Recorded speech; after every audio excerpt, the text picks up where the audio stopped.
भोपाल के नवागत कलेक्टर प्रियंक मिश्रा ने पदभार ग्रहण करते ही जनगणना कार्य की महत्वता पर जोर दिया। कलेक्टर ने कहा कि जनगणना भविष्य के लिए डिजिटल डेटा तैयार करने का एक महत्वपूर्ण जरिया है और इसी डेटा के आधार पर देश की नीतियों का निर्धारण होता है। उन्होंने भोपाल वासियों से अपील की है कि जनगणना में किसी भी प्रकार की गलत जानकारी ना भरें, क्योंकि सही डेटा ही आने वाली पीढ़ियों के भविष्य की नींव रखेगा। कलेक्टर ने यह भी साफ किया है कि जनगणना में जुटाई गई जानकारी का उपयोग किसी जन कल्याणकारी योजना के लाभ के लिए नहीं किया जाएगा, इसलिए लोग बिना किसी डर या लालच के सही तथ्य दर्ज करवाएं। उन्होंने कहा कि जानकारी की शुद्धता उसकी गति से कहीं ज्यादा महत्वपूर्ण है, ताकि देश के विकास का सटीक खाका तैयार किया जा सके।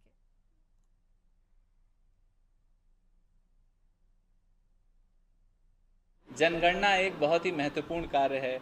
आप भविष्य के लिए एक ऐसा डेटा क्रिएट कर रहे हैं और इस बार तो डिजिटल डेटा क्रिएट हो रहा है।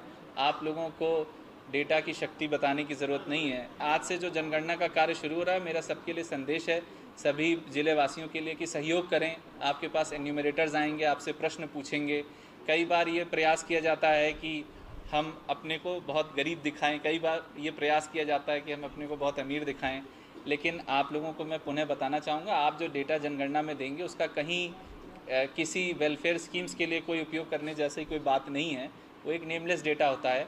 सही जानकारी दें, क्योंकि आपके द्वारा दी गई जानकारी के आधार पर ही देश की नीतियाँ बनती हैं, देश के विकास की सारे भविष्य के फैसले करते हैं। आपके द्वारा दिया गया एक गलत जानकारी आपके लिए हो सकता है उपयोगी, बट आपकी भविष्य की पीढ़ी के लिए बहुत नुकसानदायक हो सकती है।